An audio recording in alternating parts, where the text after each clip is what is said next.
Yo, what's up, guys? We're back. We're going to be doing another episode here for UFC Vegas 21. It was Leon Edwards versus Belal Muhammad. So, going to be doing the aftermatch here. I'm joined once again by Jack Tack MMA. So, what's up, man? How you doing today? Pretty good, man. Pretty good. Yeah, just chilling, thinking about some of the stuff that went down last night. Yeah, man, pretty crazy card. Pretty crazy to have a couple of the same things happen again that happened last week. But yeah, we're gonna get into it right away. I mean, the first fight, Matt Semelsberger took on Jason Witt, and man, I mean, I picked Jason Witt to win the fight, but I mean, he got knocked out. I think it was like 15, 16 seconds. So, I mean, it never really got started, and Semelsberger, landed that cross off the leg kick, knocked him out. So I don't know. I mean, that's two times now that Jason Witt has went in there and got knocked out in like less than 30 seconds in the UFC. So that's not a good look for Semelsberger. I mean, he's 2-0, but I'm not, I don't know what to think of him either. But what about you? What did you think about Semelsberger's performance there? I mean, first of all, I was in the same boat as you. I think a lot of people were. The scene, the experience of Jason Witt, and the fact that he was like at plus money. I thought he was like worth either a pick or a bet. But like you said, I think he's one of 27 people to have been knocked out in less than 60 seconds in the UFC so far. So definitely not a good look for him moving forward. But yeah, I mean, Semelsberger went in there, got the job done. Yeah, it's a tough one because we've seen him fight Carl Minus for 15 minutes and he didn't display that type of power. But a guy that we've seen knocked out badly before, Jason Witt, goes out the same way again. Yeah, rough one for him. Yeah, man. I mean, as far as Jason Witt goes, I know he did get a win and it was a finish. So do you think they're going to give him another fight, or do you think the fact that he's gotten like dominated so fast in two of his three fights, that's going to be it for him? Um, a couple of years ago, I think that this would have been like kind of like the death blow for him. But with the landscape of the division now, they've got. I was just looking at it.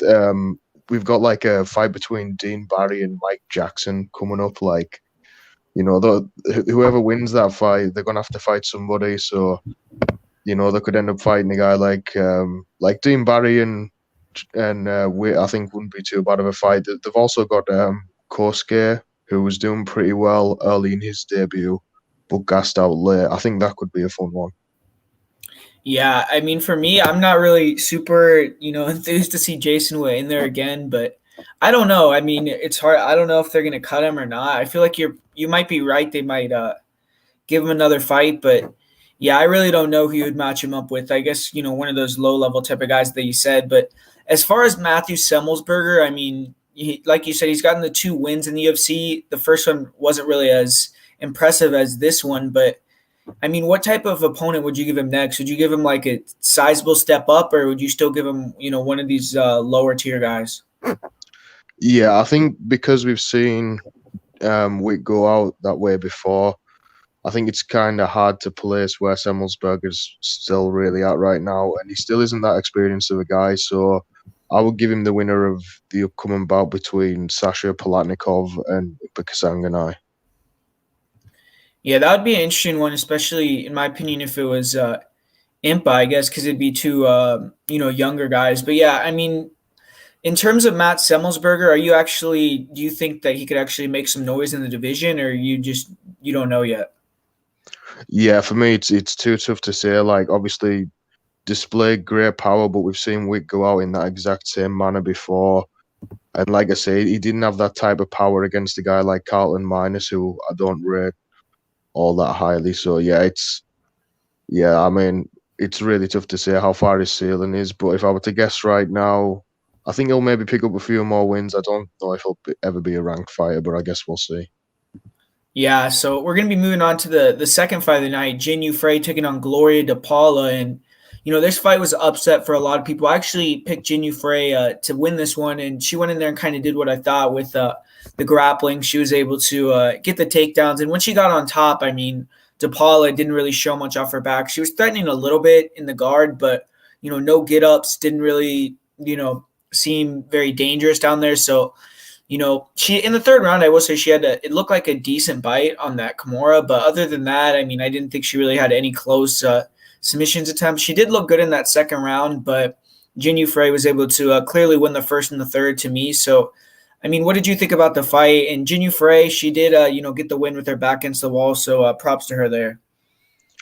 I mean, yeah, she did what she had to do in the veteran position here, which she's kind of been put in a couple of times and fluffed it. And like you say, for a moment there in that second round, it was looking like she was doing the same thing. After a pretty dominant first round, she came out in the second, didn't shoot a single takedown attempt. It was looking like she was kind of, gassing a little bit, and I don't know, just didn't look kind of as in it as she was in the first round. But she pulled it back, came out there in the third round, and sealed the dub for herself. And yeah, good job to Jinyu for a pretty good fight. Not a great one, but pretty decent. Yeah. So as far as Gloria DePaula goes, I mean, it seemed like she had like a lot of hype from certain people before this fight, but it was a pretty bad loss, right? I mean, it's I think she has a 6-3 or 5-3 record now. So, I mean, not the best record either. So to me, it's kind of hard to match her up. But do you still think she has potential? And what type of person would you give her next?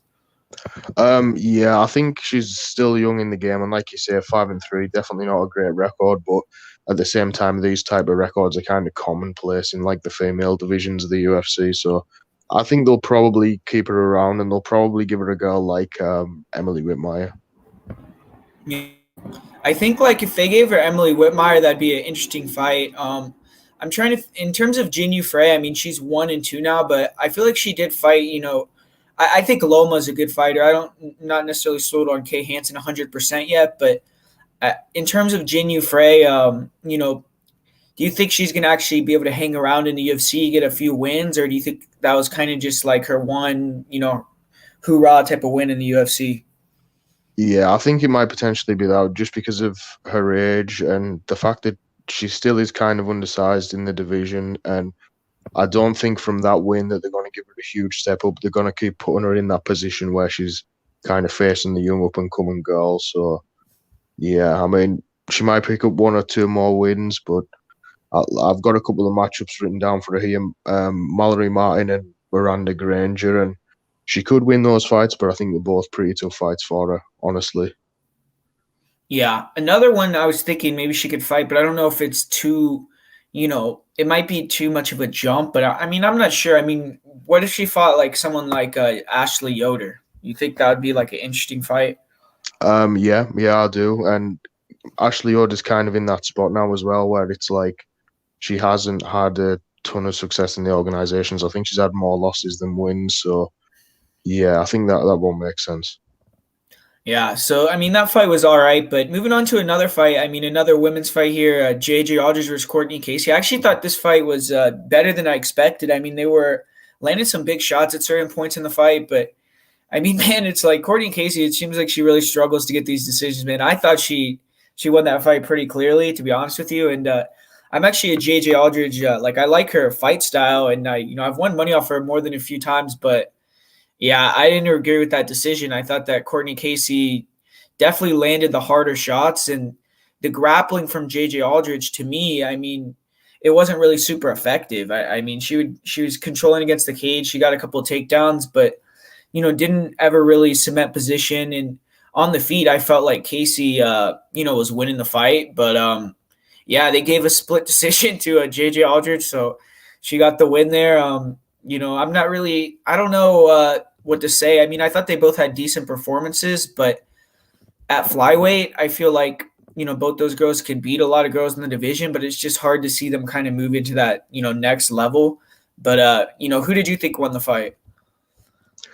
Um, I picked Aldrich to win, and I thought as well that Casey clearly won. Like my read going into it was that Courtney Casey would either get that first round armbar or that it would play out as like a close split decision, and that's pretty much exactly how it went down. I was on the Aldrich side, but like I'm not biased in any way, and I kind of agree that Casey probably should have got the nod there. Yeah, I mean, as far as the fight goes, did you actually like? Were you impressed with either girl, or do you think it was kind of like just a low level type of fight? I think both kind of showed good skills, and like you said, they could definitely beat some competition in the division. But Courtney Casey, it's rough for her because she's one that like she doesn't really have a good record in the UFC, and you know, hit and miss at fly at strawweight, hit and miss at flyweight. Now, before this fight, she was talking about wanting to go up to bantamweight. So I think that might be like her last chance at like reinventing herself in the UFC. Yeah, I mean it's unfortunate for her, right? Because I think she's lost 5 split decisions in the UFC, so it's like, she could definitely have a way better record than she does, but it's still like when I watch her fight, I never am really like super wowed by it. So it's not like I don't know. I mean, the fights are pretty close, but so as far as Courtney Casey goes, you think that if they gave her another fight at flyweight, I was thinking she could fight someone like Maria Agapova, but like, what about you? What do you think a type of fight for her? I mean, I do like that fight. I think that will be a good fight for Casey.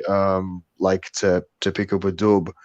But I was kind of thinking along the lines of I know she was saying all week that she wanted to go up to bantamweight, so I was kind of looking more in that direction. But one that could kind of alternate between the two, we just seen Mazo try to go up to bantamweight, and she wasn't successful last week, and I think that will be like a good stylistic fight, Casey versus Mazo. Yeah, that'd be an interesting one. It'd be a striking fight for sure in that one. And then as far as JJ Aldridge goes, I mean, she's actually has a pretty good record in the UFC. I think she's like 5-2 or something like that, and she's won I think 3 of her last 4 fights or 2 of her last 3 fights. So I mean, I don't know. I was thinking maybe you could give her someone like either like a Montana De La Rosa or even like a Molly McCann. But I mean, what do you think? Yeah, Montana De La Rosa was one of the ones that I was thinking also, and you say Molly McCann. I was actually thinking Procopio, who just picked up the win over Molly McCann. Yeah, Procopio would be another one that would be pretty good. I feel like too. But yeah, JJ Aldridge. I mean, she got the win there, but yeah, I feel like she made her comeback with that one, so maybe she'll look better in her next one. But I do kind of feel like Courtney Casey deserved to win that one. But man, I mean, 9-9 record for Courtney Casey now, so shit. But yeah, up Yeah. next we have Nasrat Hackpress. This was a great fight to me. He took on Rafa Garcia, and man, I mean Garcia, he took the fight on short notice, but it was a great performance from both guys. I mean Nasrat kind of outclassed him down the stretch, landed some huge shots, but Garcia is definitely super tough, has a chin, so it was a good fight. And were you impressed with Hackpress, or do you still kind of feel like he's not as good as people advertise? I think he still definitely has a lot of potential, and when you take into account the fact that he was taking on a new opponent on short notice, I think it was only 3 or 4 days, and Rafa Garcia, he was undefeated too. So, yeah, I kind of expected that. I expected Hackpress to win via decision. I didn't think Garcia was going to be any type of slouch that like gets wrecked in there, but yeah, Hackpress did what he needed to do on short notice, and yeah, I think a good thing to do with him is matching with another person who had a lot of potential, but we don't really know where they're at right now, and that would be Alexander Hernandez. Oh, actually, yeah, I kind of like that fight. So Nasrat versus Alexander. I mean, it would be. You think Nasrat would want to take that fight though, with him coming off a couple wins back to back? It's tough to say, but in my opinion, like Hernandez is the guy that's like closer towards the top of the rankings. Obviously, they've both got the mutual loss to Drew Dober, but Hernandez, it happened more recently for him. I'm not sure that he might consider himself, considering he's on a 2-fight win streak. He might not want to do that, and if he didn't, they could maybe give him the winner of next week's co-main event, Riddell and Gillespie. I was thinking. Yeah, I do feel like Nasrat. I mean, since the loss to Dober, he has kind of. I mean, he leveled himself a little bit with these 2 wins, but yeah, I do feel like now he needs to get another step up and kind of see if he can, beat that next level. Because I mean, Alex Munoz, Garcia, they're both making their UFC debuts, Yeah. But as far as Garcia goes, I mean, I don't think his stock really. If anything, his stock probably went up, but I imagine he's probably gonna go back down to lightweight. Or I think this fight was at lightweight. So, I mean, what do you think about him moving forward? Do you think he could actually make some noise in the division, or do you think that, or what do you think about him? I mean, he impressed me, especially on 3 days' notice, and for a guy that is, on paper somewhat kind of undersized for the division. But yeah, strong, very durable, throws heat, and seems like he can wrestle pretty well. But Hackpress just, more technical, a little bit quicker, slightly more seasoned. I think that, and I hate to say this as well because I think it's a really tough fight for him, but another guy who just came in undefeated and took an L, Mason Jones, I think that would be like a banger. Yeah, that'd be a hard fight for both guys for sure. Yep. Because I mean, I know Mason Jones. He had that fight with Mike Davis, right? Where a lot of people felt like he could have won that fight. So, but yeah, another Yeah. person I was thinking that maybe he could fight is Alex Da Silva. I know he's coming off a loss, but I thought he actually looked decent in that fight with Riddell. But I actually like the Mason Jones fight a little bit better. So Yeah, I like the De Silva one too. I think that's a good one also. I was thinking, oddly enough, another Brit as well, Herbert, maybe Jai Herbert. yeah, he hasn't fought either since the Trinaldo fight, right? No, not at all. So another guy that's like 0-1 in the division in the UFC, and he did look kind of good against Ronaldo in spots, but I think durability questions are there. But yeah, I think that would be a tight fight. Yeah, for sure. I mean, that was a great fight from those guys. I think it won fight of the night, which I didn't agree with, but shout out to them. It was a great fight. And then the next fight, man, Yahya, he just does it again, man. Got another submission win. I think he set the record. He has the most UFC WEC submissions, or maybe it was finishes of all time. I think he has 21 finishes. I think his record in WEC is like 22-7. So super good record. He's 12-4 in the UFC. So I mean, I saw him calling out a bunch of guys in his post-fight interview. So, I mean, Hani, obviously, I feel like is probably going to want to try to jump back in there. He had a pretty long layoff. But in terms of this fight, I mean, it was basically, Hani Yahya special, right? He used the pressure on the feet, hit the single, used the crackdown to get the takedown, and just dominated on top. Eventually, he got that arm triangle in the second round. And, Ray Rodriguez, to me, didn't really show much in that fight, but yeah, I was against a guy that's hard to beat, man. I mean, Hani Yahya is almost like the Damian Maia of these lower level weight classes. I mean, the guy won ADCC in like 2003, and he still submitted people. So pretty crazy. But yeah, it was a decent fight. I mean, kind of a dominant fight. But yeah, I mean, what did you think about it? And what do you think about Hani calling out guys like Uriah Faber, and I think he called out Alex Caceres as well. Yeah, I seen that. I didn't actually watch his interview. I just seen the headline that he was calling for those type of fights. And for Hani, like I feel bad for the guy because he's been in this position now for a few years. I remember a few years ago he was calling for like big name fights after he picked up a win. But he's just one of those guys like a Sunsel, like a quiet, unassuming guy that kind of gets passed up. And he's kind of in the position now, 36 years old. It's a now or never type of position for him to get these type of fights. So I know he called for Faber. I don't hate that at all. I think that's a good one. Caceres, that doesn't really make any sense to me because he's a featherweight, isn't he, for the most part? So one I was thinking that would be pretty fun, Marlon Chio Vera. Marlon Vera versus Hani, man. Yeah.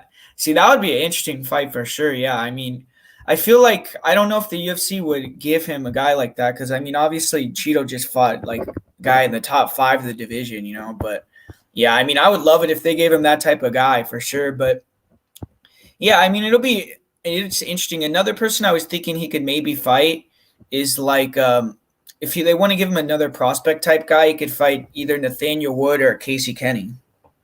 Yeah, those would be good ones. I'd be interested in those, yeah, definitely. Because if he can beat a guy like that, then he'll definitely get a ranked spot next. So I'd be game for that. Yeah, Noah's in here. You said him versus Saeed Nurmagomedov. I mean, yeah, that'd be another great fight, man. I mean, 135 has so many guys. I was watching today, I was actually a 125er, Tagiru Ulanbekov versus Bruno Silva. That was a great fight. But yeah, man, 135, they have a lot of like, even if he fought a guy like the winner of the Yanez versus Gustavo Lopez fight, I feel like he deserves a better matchup, but that would even be like a great fight too. I mean, yeah, I agree that it would be a great fight, but I just think that I know that he's 36. I think that he should get one of these. I mean, I know in realistic terms, that's the type of matchup that he's more likely to get. But I would like to see him like get a shot at one of these top guys. And I don't know if people agree with this. Maybe even Frankie Edgar at this point. Frankie Edgar. So you think, man, that'd be a huge drop down for Edgar for sure. I mean, oh, well, yeah, for sure for Edgar. But I don't know, man. I just feel like, yeah, you know, like you were saying, he's had a long history and he's got a really good record. And when you see the people who he's lost to, you know, no slouches. yeah. I was thinking, what about or actually I don't know. I mean, I was thinking maybe he could fight a guy like if you put him in there with like I'm trying to like what if you give him like Marlon Moraes? But I just think it's a scary fight, man. I don't know if I would want a hottie in there with Marlon. Yeah, that's the thing, isn't it? Like, and even Chito Vera, when I thought of that one, it's like Vera's like a very versed grappler himself, so that could be a really tough fight for Yahya if it winds up playing out on the feet. But I mean, Yahya has been looking progressively better on the feet in his last couple of fights, even though he's 36 years old. So I think we need to see him get a decent test at this point. Yeah. Yeah, I mean, even if you go back to his fight with Ricky Simone, I mean, he dropped Ricky in that fight too. So he's been doing well. I mean, in terms of Ray Rodriguez, I see Noah here saying feed Ray Rodriguez to Ronnie Lawrence, but I mean, man, I mean, they didn't give this guy any favors, man. I mean, he's a veteran, but they give him Brian Kelleher and freaking Hani back to back for his first two UFC fights, and he's a grappler, so they're not really giving him a fair shake. But I don't know. I mean, I feel like he probably deserves another fight, but I mean, what do you think? It's kind of hard to match make him. Like I said, that division is just so deep, man. I mean, even guys like the guy Trevin Batista, right? Who got knocked out by Trevin Jones. I feel like even that type of guy is maybe a level above him. But what do you think? Yeah, I agree with you completely. Not a fair shake at all. And considering like we do matchmaking here, like that is it. Like even going into it, that's just bad matchmaking. I thought that, like I told you yesterday, didn't I? Like Yahya's a lock over Rodriguez. Like I had like no worries about Yahya winning this fight, but yeah, for Rodriguez, you got to give him one of these low tier guys. I think he deserves another shot because he didn't get a fair shake the first two times. So I know that Dinar Bakkarel's taken on that Kevin Natividad guy, and if Natividad wins, he'll be 0-2 in the organization. They could do that to see which one gets to keep a spot on the roster. Yeah, I mean, they definitely need to give him like a fight like that, or even I know we've been Here's one. Draco Rodriguez got KO'd by Eamon Zahaba not so long ago. Battle of the Rodriguez's. Yeah. Draco is another interesting one too, because it'd be like I feel like the UFC might want to do that because I feel like they wanted him to win that fight that he had previous. Like I feel like he's like a prospect that they like. So that matchup does kind of make sense in my opinion for sure. But another one, I mean, we've been talking about this fight a little bit, just like kind of how volatile it is with, I mean, he could maybe fight like the thing is, I don't know if Johnny Eduardo wins, he might not fight for like another 4 years. So it's like, who knows? But the winner of that fight, that'd be kind of a weird fight. Like if they did like Johnny Eduardo versus Ray Rodriguez or something crazy like that. But yeah, like I think that would be like stylistically an awesome matchup. But yeah, it's kind of hard to matchmake for Johnny Eduardo moving forward at this point.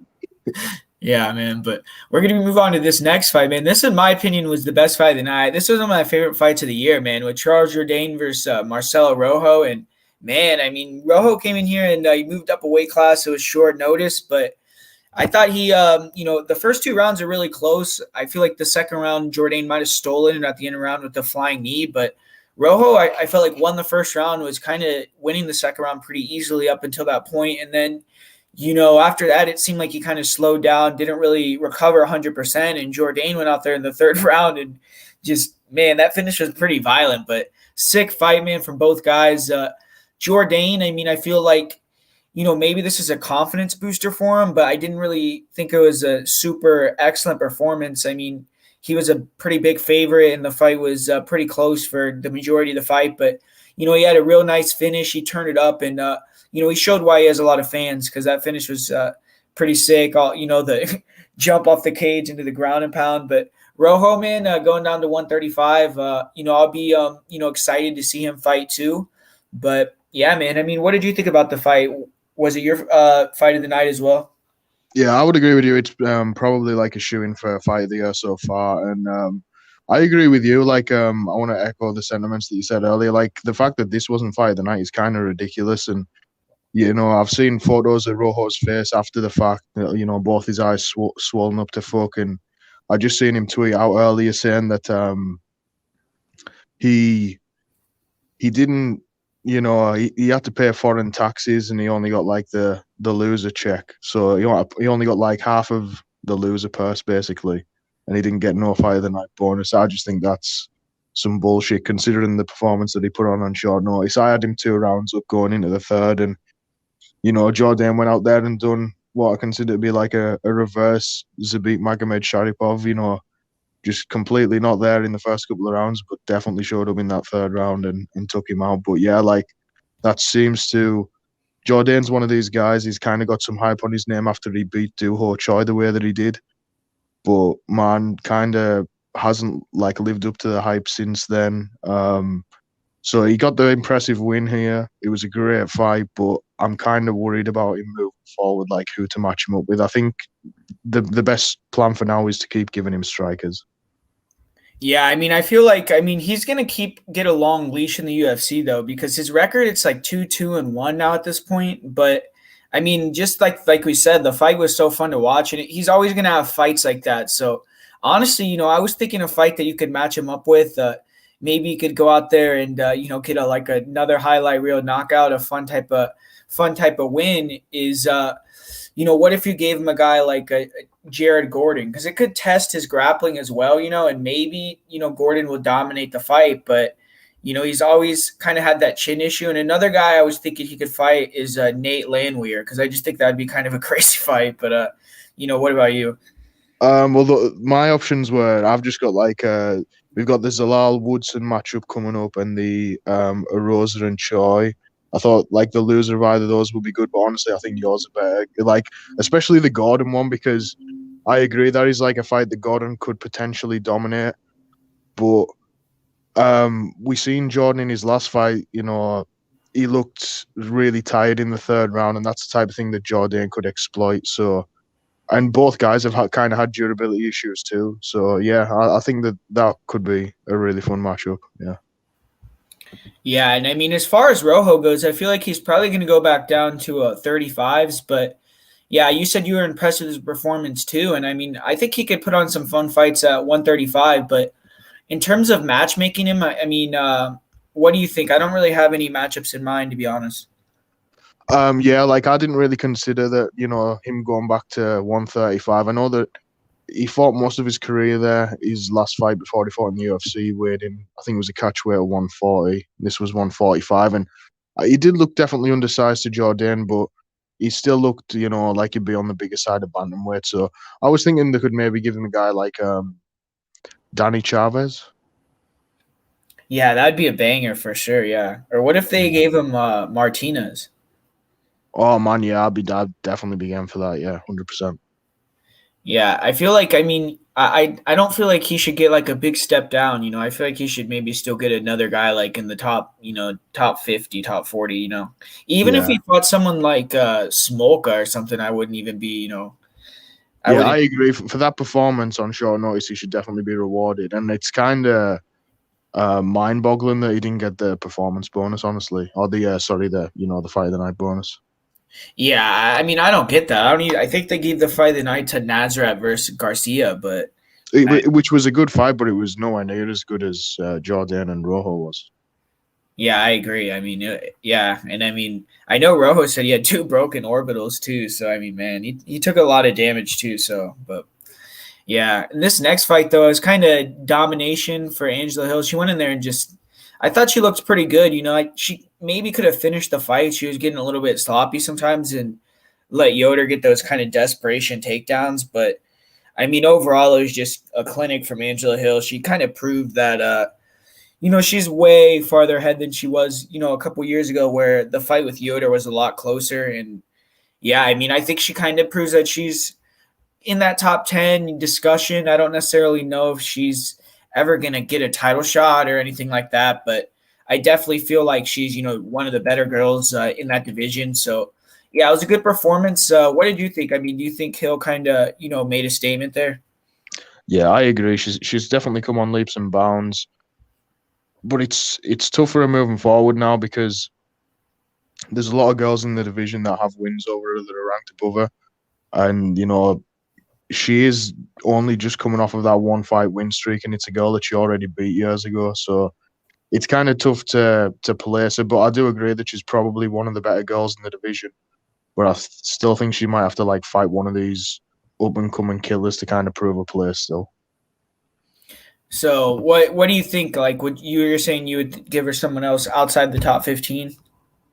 I haven't actually looked at the official rankings. I'm not sure if either of these girls are ranked, but I know that we had that Kanato Murata chick come through, the strong wrestler, Japanese chick. She looked very good. I think that would be an interesting one, but maybe Hill's too far above that. But Amanda Lemos has looked really good so far in the UFC, and I think that would be like a great matchup. Yeah, for sure. That would be an interesting one too, because she just fought recently, so they might be able to like turn around. And I know that I saw Angela Hill is saying that she like potentially might want to fight. Like I think she said it was already like set up for June or something, like her versus Verna Jandiroba, which that's another kind of interesting matchup, right? Because it'd be like a grappler versus striker type of thing. Yeah. I think that would be kind of a tough fight for her as well. So that would be kind of a fun one to watch. So if that's one that's already like being planned, I don't hate that at all. Yeah, I just saw she was talking about it at the press conference. But yeah, I mean, I don't know. I mean, Hill, like it's like you said, I don't necessarily know if I see her competing with that like upper echelon, but I guess she did. Her fight with Michelle and Claudia, she did arguably win those fights, and even her fight with the Yan Jiaonanga was pretty close as well. So she definitely has leveled up a little bit. But Yoder, I mean, kind of a bad loss because obviously they had that closer fight a couple years ago, and now she just kind of got destroyed. So to me, it seems like she kind of has stagnated a lot. I'm not really sure, but she's definitely someone that I would keep around in the UFC. She's had a lot of fights, even though she has kind of a bad record. She's still she has some sort of name, and she can win some fights. But yeah, I mean, I'm not really sure. Maybe you could give her like the winner of like the Sam Hughes versus Loma Lukbumi fight or something like that, or the winner of Hansen versus Cheyenne Bays. But I'm not really too sure. Yeah, those are the type of matchups that she's going to get moving forward. Like the one that I've actually got wrote down, I've just noticed, is the one that you suggested earlier, Yoder and Frey. Oh, Yoder and Frey. Yeah, see, that could Yeah. be another one that they could do for sure. But that Hansen and Bays one, like they're going to need steady progression, and Yoder would be a logical next step for either one of those girls picking up a win. Yeah, another person I was thinking if they want to give her a different type of matchup, they could give her like a Felice Herrig. But to me, I mean, I don't know if that fight would really do anything for the division. Yeah, kind of. Yeah, not much for either girl. I mean, I think if they were doing that type of matchup, it would kind of be to see who keeps the spot on the roster. You know what I mean? Yeah. But I mean, this next fight, we had another, the same thing that happened in the, Petr Yan fight with Aljo Sterling with the illegal knee. This time it was a no contest, and Eric Anders did look good. He looked good all week too. I mean, thought he sounded good, like the way he was talking in the pre-fight. He took like 10 months off, which he usually doesn't do, and he went to fight ready. So I do feel like he probably finally improved on his skill set a little bit, and he was dominating the fight against Darren Stewart, but really stupid decision and cost himself a win there. So I mean, will you treat Eric Anders like he got a win, or would you want to run that fight back with Darren Stewart, or what are you thinking there? Yeah, a bit of a shit show. It's a tough one. Like, the way I do this when I write down my matchups, I write down the winner first, and I have wrote Anders' name down first. So I picked him to win. I had him in parlays. This kind of screwed my night up in terms of betting, but it is what it is, man. The thing that's really frustrating about it is, and shout out Jimmy in the chat. I know this affected him personally. obviously the Jan Aljo situation last night was deemed a disqualification, and that fucked Jimmy over. And then this week he's on the flip side of it. He's on the Stewart side of it. So you would think he would get the disqualification and benefit from it, but no, they call it a no contest. So he gets screwed twice. It's one of those situations where there's just no consistency in it whatsoever. And Anders actually threw that knee twice as well. So they can't tell me that that wasn't intentional. Like, it wasn't malicious, but it was definitely intentional. Yeah, I mean, there's not really much consistency. We're going to talk about another no contest in the main event. So it is a little bit weird, but it's like, would you, like I said, would you you said you have him as the winner side, but would you actually want to like see this fight again? Or do you think Anders proved he's like the better fighter there? I mean, if they both really wanted to, they could run it back. But I mean, I'm fairly confident that Eric Anders would probably win in a rematch. And yeah, I think there's not really much point to making the rematch. I've got wrote down Eric Anders versus Punahele Soriano, and I think that's a fine matchup. Oh my God. Yeah, that'd be crazy, right? Because I mean, I don't know. I mean, Puda, he has that KO power, but I mean, Eric Anders' chin is pretty good, man. I mean, he ate a couple flush knees from Darren Stewart. I was kind of surprised, but Yeah, the way I look at it is, for Eric Anders, he's kind of in the position that Rafael Natal was in his career when Eric Anders was coming through and knocking him out. So like Punahele is kind of where Eric Anders was like 4 or 5 years ago. I think it's just interesting like that. Yeah. yeah, it's like it'd be kind of like a matchup for Puna, but I mean, yeah, Anders, he did look good, so it's kind of hard to completely write him off because he is a physical specimen type of guy, but Darren Stewart, to me, I didn't think he looked good in that fight at all. And I didn't like, his like lead up when he was talking in the media. Like he was making a lot of excuses and complaining a lot, like about I know it's probably really hard in the UK with the lockdown and all that, but it's like, I was picking him to win still, but when I started hearing his interviews, it was kind of putting doubt in my head the way that he was talking. Like he was saying that he hasn't had a training camp and they're like having to, work with what they have and blah, blah, blah. So it seemed like he wasn't really that confident. But yeah, it wasn't a good performance by Darren Stewart. So a lot of people were really confident he was going to win. So, I mean, what do you think about him? It's like he's kind of super inconsistent guy in the UFC. Absolutely, yeah. Like, he's gone from arguably beating Kevin Holland in a really close fight to, almost getting finished. Like, that's another thing that frustrates me about this fight. To me, it kind of went past the logical point of, a guy being finished. And if Herb hadn't let that happen, then that foul probably wouldn't have happened. He probably should have stopped the fight before that even happened. But it is what it is in hindsight. And I see. I was early in the week. I was picking Dan Stewart to win. I didn't listen to much interviews, but I knew that Eric Anders had gotten a fight ready.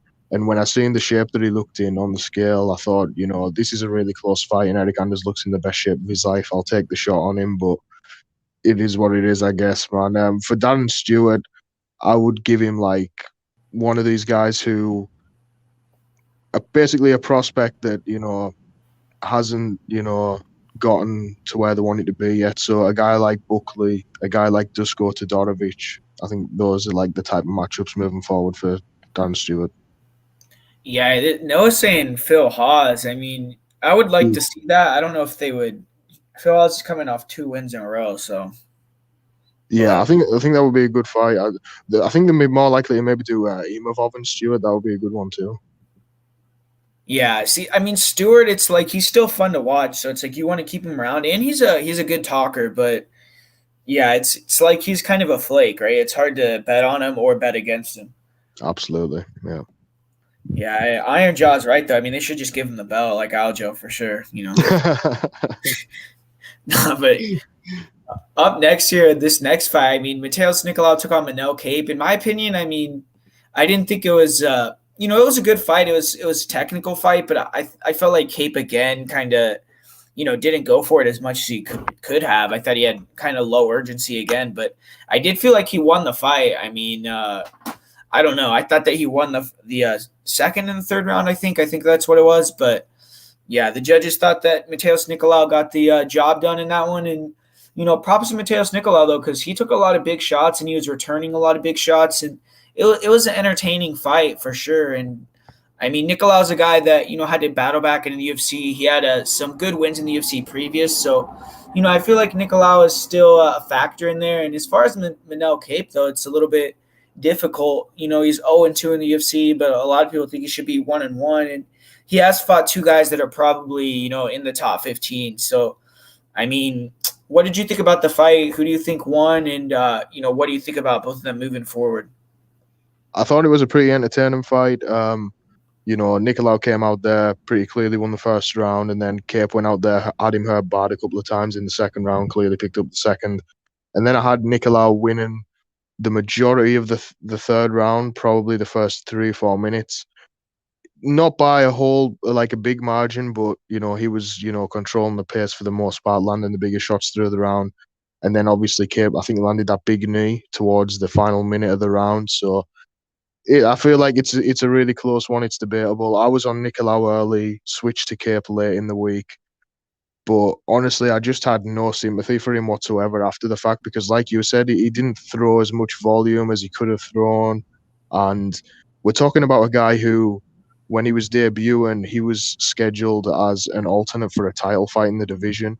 And he's went from that to losing to a top 5 guy to now losing to a guy, making his second debut. It's just not good all around from an LK. Yeah, I mean, as far as Manel Cape goes, I was thinking they could give him a fight like a Tyson Nam. I mean, what do you think about that? That's the first one I've got written down. I think that's the perfect matchup for them to make for him, because if he can't beat a guy like Tyson Nam, that's it. Cut the cord, like, he's gone. But yeah, that's I think that's like his last hope in the UFC. Yeah, and then as far as Nicolau goes, I mean, would you throw him in there, with the top 10 guy now at this point, or what do you think about him? Yeah, I think he's kind of earned it. I think he's a guy that was unjustly cut. He only took the one loss to Dustin Ortiz, who's a pretty damn good fighter in his own right. So I think if Dvorak beats Piver, I think Nicolau and Dvorak is an unreal fight. I think that would be great. Or they could even match him up with Tim Elliott. Yeah, Tim Elliott versus Nicolau. I would take Nicolau all day in that one for sure, personally. I don't know. Tim Elliott's scrappy, but he also does put himself in some horrific positions at times too. Yeah. Yeah, another one I was thinking, what if they did Nicolau versus Kai Kara? Yeah, I like that matchup too. Yeah, well, I dig that. Yeah, I'll be game for that one. I know Kai is looking at getting some rematches further up the division, but I think that this is a good test for him. Yeah, even that one is a good one too, from Jimmy the Drunk, Nicolau versus Sumadarji too. I mean, Sumadarji in his last fight though, I mean, I feel like he kind of, I don't know, it wasn't as great of a performance that he could have had. He got dropped right by the Zaruk Adeshev guy, but I think they could even give Cape Sumadarji too, because worst case scenario, that's going to be a really fun fight. Yeah, for sure. Yeah. I mean, that division is another division that's stacked. Like I'm seeing here, like like there's people in the top 30 that are pretty good, like Tagirul and Bekoff and stuff. But yeah, I love these lighter weight classes. They're my favorite, honestly. Yeah, I mean, this next fight is another bantamweight fight, and I know you were happy about this fight with Davey Grant versus Jonathan Martinez. And man, I mean, this was kind of a crazy fight to me because I felt like Jonathan Martinez was kind of dominating the fight the first round. I mean, Davey was being super wild and like making the fight kind of kinetic, but I felt like Martinez was controlling the range. He was beating up his legs, and then at the end of the round, he dropped him, hurt him pretty bad. And yeah, I don't know, man. I mean, it was like in the second round, it seemed like, I don't know if it's just Davey Grant's like just not give a fuck attitude, the way he was coming forward and just like throwing from the hip, or what it was, but seemed like Martinez kind of froze a little bit in there and let Davey start going first. And, Grant ended up landing like a bomb from he just threw it from his hip. I mean, it was kind of like super untechnical, but, his chin was right in the air, but I mean, he didn't really give a fuck and he knocked the guy out. So props to Davey Grant. I mean, that's 2 of those in a row that he's gotten. So definitely feel like, you got to give him a step up a little bit, but yeah, I'm still not necessarily sold on the guy. And then as far as Martinez, I don't know, man. I mean, it was like I said, very poor fight IQ in my opinion. I felt like he could have won that fight, but yeah, what did you think about it? I mean, yeah, going into it, I had a strong feeling that David Grant was going to be able to get it done. I thought he would knock him out too, but I listened to too many people. Too many people got in my head and told me, Jonathan Martinez was going to win. So I wound up, picking Jonathan Martinez. I made a little bet on David Grant, but not nearly as much as I should have. And yeah, he got it done. Very happy with that.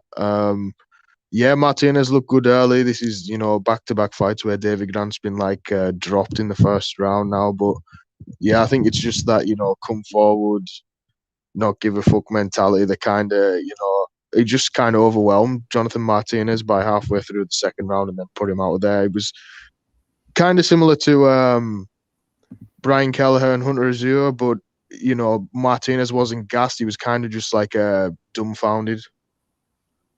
Yeah, yeah. I mean, but as far as Davy Grant goes in the division, I mean, what do you think it like?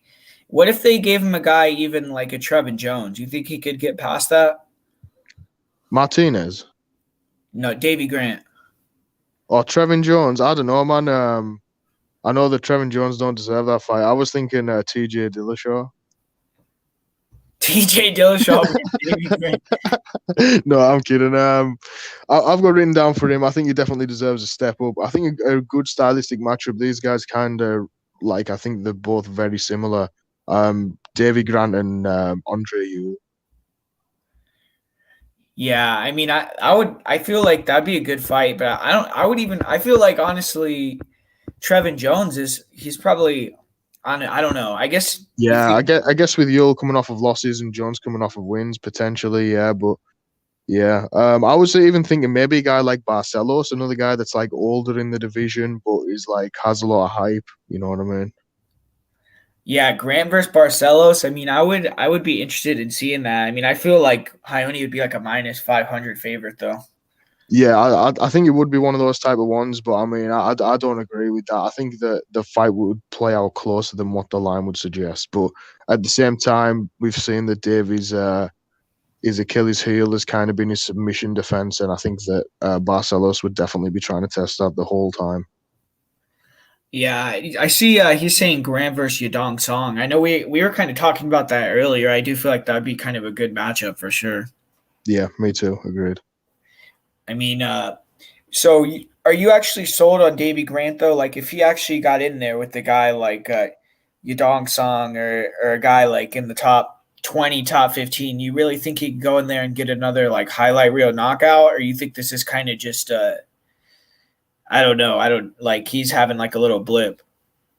I'm not sure, man. Maybe he's just a late bloomer, but this is one of the fights that I watched the interviews for, and the Jonathan Martinez interview was only 4 minutes long, and it's 4 minutes I'll never get back. The guy practically said nothing for 4 minutes, and Davy Grant, seemed chipper, and you were talking about Stewart complaining about lockdown, complete opposite from Davy Grant. He was saying that it's been fine in Manchester for him, living 5 minutes away from his own gym, having multiple gyms to cross train at, and just said, yeah, he's never felt better. So maybe he's just hitting his late stride. Barcelos is 35 and he's a killer right now. So, and it's a long time ago, but he's got that win over Marlon Chito Vera, which is a fucking solid win. So yeah, I think he definitely deserves the step up.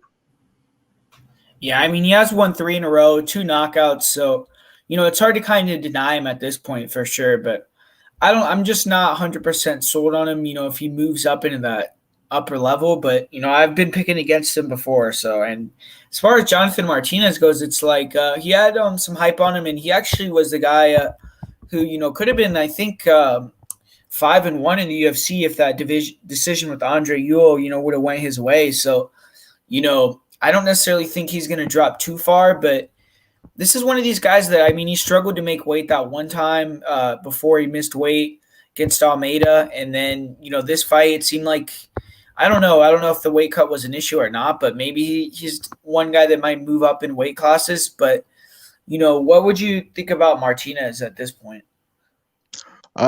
Since he got knocked out really badly, maybe give him somebody that doesn't punch as hard next time out. I know that he only had one fight so far in the bantamweight division, I think, draw to Yahya, but I think him versus Enrique Barzola would be a pretty good fight.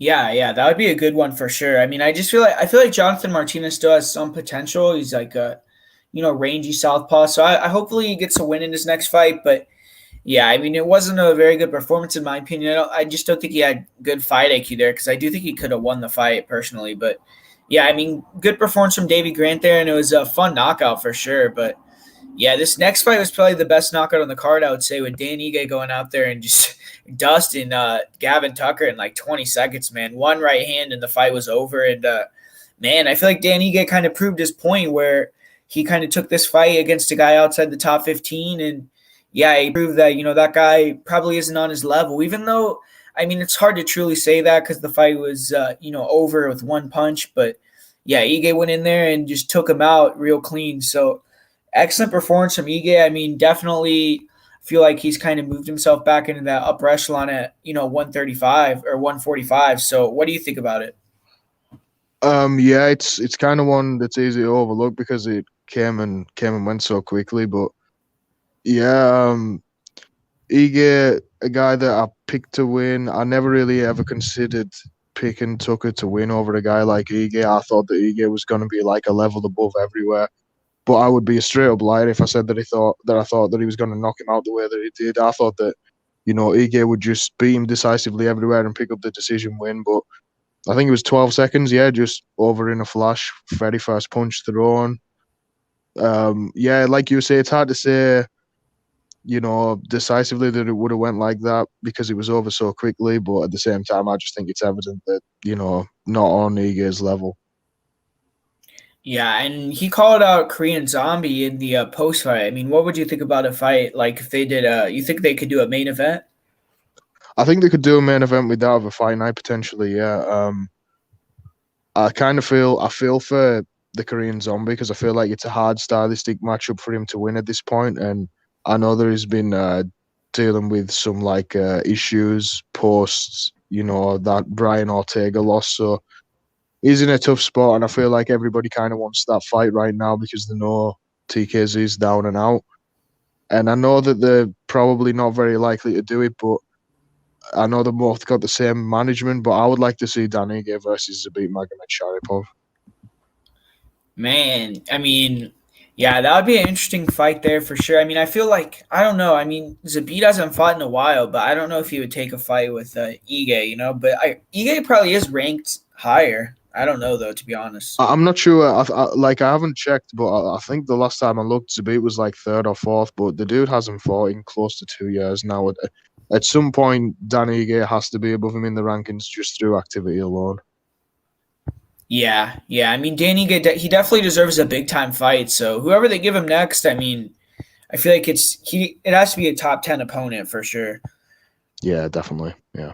And then as far as Gavin Tucker, this was his big chance. If he would have won this fight, he probably would have got a top 10 matchups himself. But yeah, this really drops him pretty far back to me because he's I think 35 years old, and yeah, I mean it was a 20-second loss. So I mean, if you want to matchmake Gavin Tucker for the future, would you give him a guy that's up and comer, or do you still think maybe like Tucker could bounce back if you gave him a few easy wins? Well, yeah, I think that those are the two different routes you could take at this point, and I think that Tucker's probably got somewhat decent management. I mean, I don't think that anybody really anticipated Danige would finish him that quickly and that viciously. So I think that they'll probably a matchup like Douglas Silva de Andrade would be a good one because kind of a tough, rugged dude, but he's slightly older. Mike Grundy, another one I was thinking of. But if you want to give him another really stiff test, you could give him a guy like Ludovic Klein. Yeah, I mean, Tucker's a weird one because I feel like he did win those 3 fights in a row, but that fight with Rick Glenn just always kind of sticks with me a little bit. But yeah, I mean, Tucker, it was a tough loss for him for sure. I'm not really sure if he's ever going to get that type of matchup again to break into the top 10, but hopefully he does. And for Dan Ige, I mean, we'll see if he can get closer to that belt. But in the co-main event, we had Ryan Spann go in there and you knocked out Misha Cirkunov in I think it was less than a minute. If it wasn't, it was probably a little bit over, but really kind of pure domination from Ryan Spann. Misha tried to shoot in on a couple takedowns. He landed a couple shots, but didn't get close to getting the fight to the ground, and on the feet, Spann was way faster, way more fluid, and just I think he dropped him one time really badly, and then dropped him again and knocked him out. So, great performance from Ryan Spann. I feel like he's a bit of an underrated guy. I feel like a lot of people think he's kind of a joke, or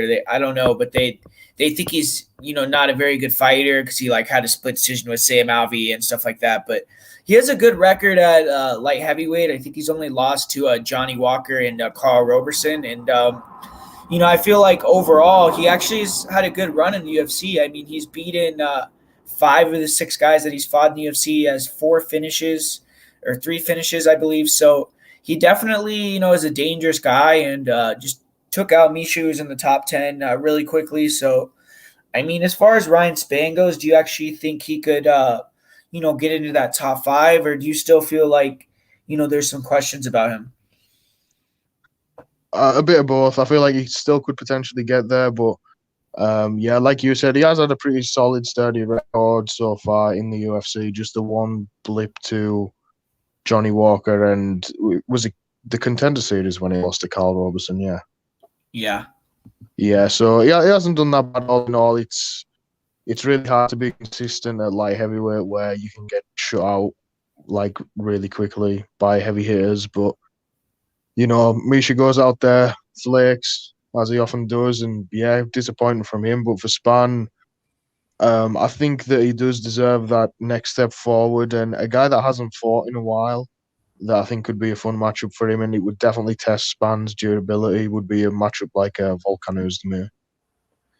Oh yeah, see, I would like that fight. I feel like he does deserve like another high rank type of guy because, I mean, Ryan Spann, you might not have the best fight IQ, and I mean, I don't think his gas tank is that good either. But he's well rounded for the division, and he's like a dangerous striker, and he's big and athletic. So I feel like any given day, I mean, he could land that shot and knock out some guys. I mean, he's kind of like he's not as good, even close in my opinion, to like a Dominic Reyes, but he's like 6'5". He's I think an 83-inch reach and stuff like that. So it's like he's athletic. So I mean, he could knock you out really quickly, anyone in my opinion. But Misha Cirkunov, I mean, I think he's got it knocked out like 3 times now in less than a minute in the UFC. And yeah, I mean, he has a lot of skills, but it just seems like he's not durable at all. And he can't really, when he gets in a bad moment, he doesn't really have great recoverability. He's not really, has a lot of toughness, I don't think. So, I mean, tough loss for Misha. And as far as where he goes from here, it's kind of hard to say, right? I mean, he's lost,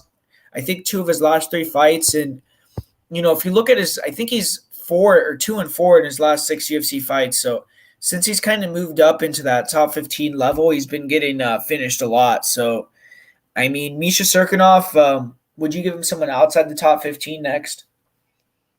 We've got him up coming up with Jamal Hill, and they're going to been pushed back a little bit due to coronavirus. But I think a lot of people, probably the overwhelming majority, are expecting Jamal Hill out there and get the knock winning that one too. So that will kind of leave Paul Craig in a similar situation to Misha Cirkunov.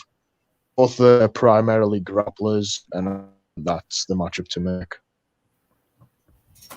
Yeah, I mean, Misha versus Paul Craig, I feel like that would be a fight where maybe even Misha would have the striking advantage, right? So it'd be an interesting matchup.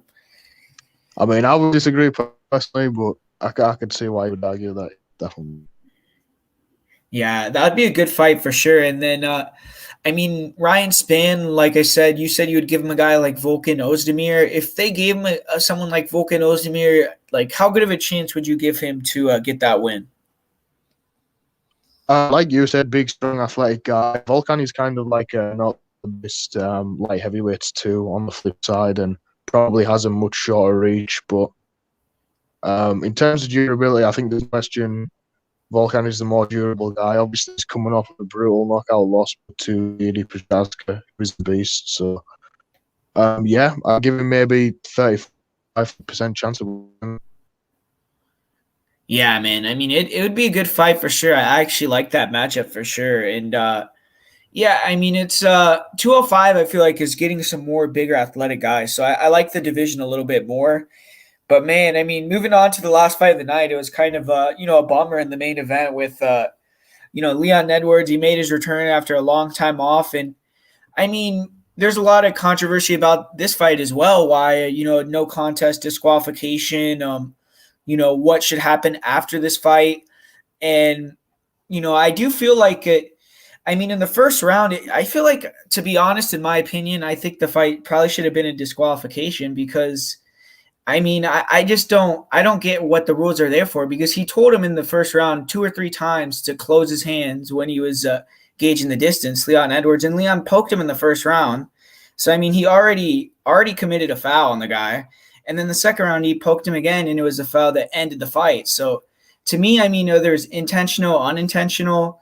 He committed 2 fouls in less than six minutes of a fight. So it's like if you're gonna have your hands open, you're gonna get warned. You're gonna poke the guy twice within 6 minutes.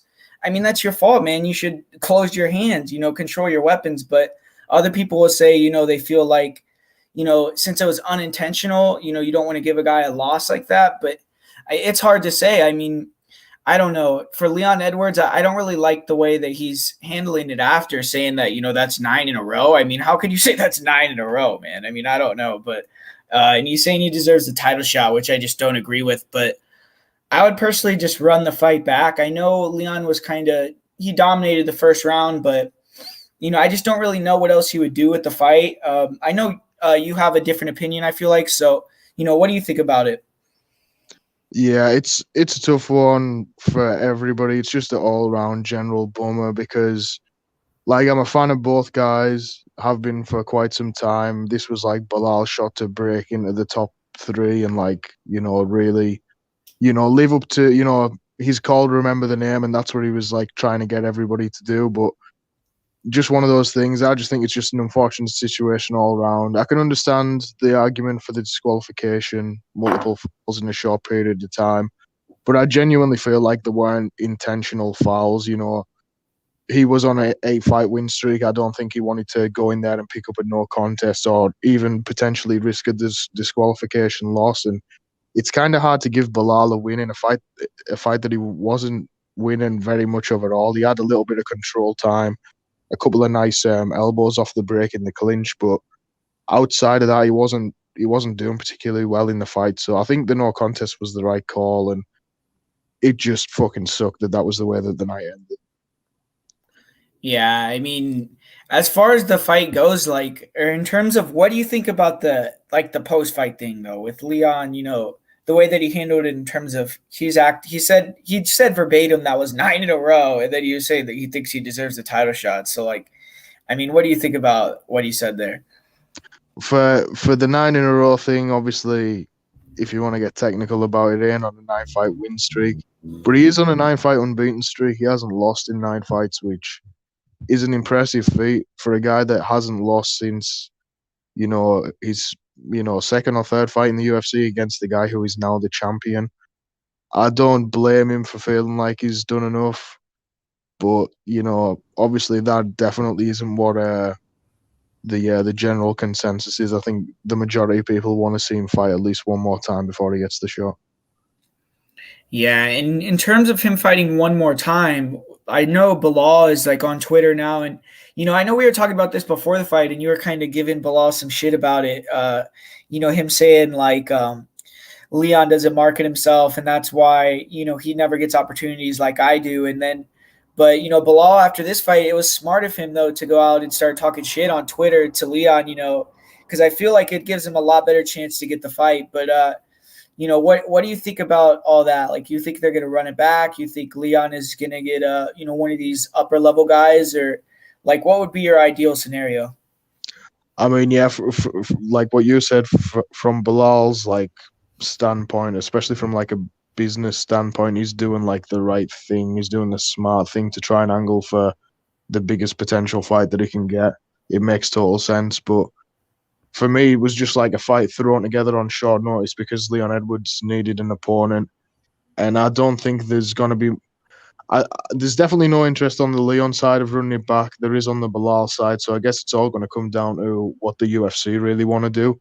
And like you said, Belal is this guy who gets these opportunities, so maybe they do like want to make Leon run it back with Belal. I ran a poll on my Twitter earlier. The majority of the people picked the Belal rematch between the options of Belal, Gilbert Burns, Kobe Covington, and Jorge Masvidal, I believe it was. So, Kamaru Usman and Masvidal. So yeah, most people, I think, publicly want to see him fight Muhammad, but I don't think that's what will happen. I think the whole point was to keep him busy until he fights a top 5 guy for the title, and now he needs to fight a top 5 guy for the title. Yeah. So if he fights next, who do you think it's going to be out of these top guys? Do you think you have anyone that you think would make the most sense? I think from a logical standpoint, I think the fight with him and Wonderboy makes the most sense. But I think the matchup that's going to be the easiest to make probably will end up being the Gilbert Burns fight, because Gilbert Burns is just a game guy. He's down to go, and I think Leon will accept that fight. Yeah, and I mean, yeah, it's interesting, right? I mean, for Belal too, it's like he had the opportunity to jump into the top 3, and he's not really at that level. But to me, it's like hard for me to like take away that guy's opportunity because he got poked in the eye. And now you're going to say just jump back and you have to fight a guy ranked 15th. But I mean, it's hard to say you could fight another top level guy too. So to me, I feel like the most fair thing to do would be to do the rematch. But I get the Leon side of it. So, if they don't do the rematch, what type of matchup would you want to do for Belal? Yeah, I think, well, he's picked up a win since then, obviously over Diego Lima, and Sean Brady has respectively over Jake Matthews. That fight was scheduled once upon a time, not so long ago, so they could rebook Belal versus Brady, because Brady's looked great so far in the UFC. But like you said, that's kind of a bummer for Belal to go from fighting a top 3 ranked guy in the world to fighting a guy ranked 14th that's, just coming up and making some noise. It kind of sucks for him to be in that position. So I think a fight that's kind of in between that is a guy like Lee the Leech. He obviously just picked up that big win over Ponzi. I think that's the one that they should do next. Yeah, I mean it sucks for both guys, like you said. It was a terrible ending to the card, man. And the card overall is just a super weird card. I mean, these last 2 weeks have been kind of crazy, right? With all the no contest and DQs and all that. So hopefully none of that happens, this next weekend coming up. But, overall, if you had to grade the card and, what type of grade would you give this card? I don't know, man. It's a strange one. There was some good moments. Obviously, the Jordan and Rojo fight was amazing, and the Ige knockout was spectacular. But yeah, those weird, the knee and the poke just put a dampener on the whole thing. So probably like a 4 out of 10, I guess. Yeah, I agree. I mean, I feel like since we've been doing this show, this might have been, the weakest card, coming up. But there was some, the thing is, it's funny, like you said, because it's like there was 3 finishes, like super quick, like less than a minute, right? And then there was that really sick fight, but then there was all this other kind of, bad stuff mixed in between. But next week we got Derek Brunson versus Kevin Holland, so we're going to be back talking about that one. And just before we go, I mean, what do you think about that matchup, Derek Brunson versus Kevin Holland? You have a lean in that one, and then just tell them where they could find you and what you got coming up this week. Yeah, I think it's a tight fight. I think it could go either way. Holland obviously streaking at the moment, but man, he had a real close fight with Darren Stewart, who managed to get some takedowns on him and a good amount of top control. Derek Brunson's a really good wrestler, so I could see it going either way. I could see Brunson, going out there bagging takedowns, picking up a decision. I could definitely see Holland knocking out Brunson too. So I'm still kind of undecided, not much of a lean on that. You can find me at Jack Attack MMA on YouTube, Instagram, and Twitter. And yeah, thanks for having me on, dude. Yeah, man, for sure. So thanks everyone in the chat for coming through this time. I saw a lot of people in there, that are usuals in there, like Jimmy the Drunk, Noah, Dirty Reg 22. So shout out to all you guys, Iron Jaw, Kung Dao Chicken. There's a few other people in there for sure. I don't want to leave anyone out. Nick Alexander. So yeah, man, thanks everyone for coming through, watching the show, and we'll be back next week. But yeah, man.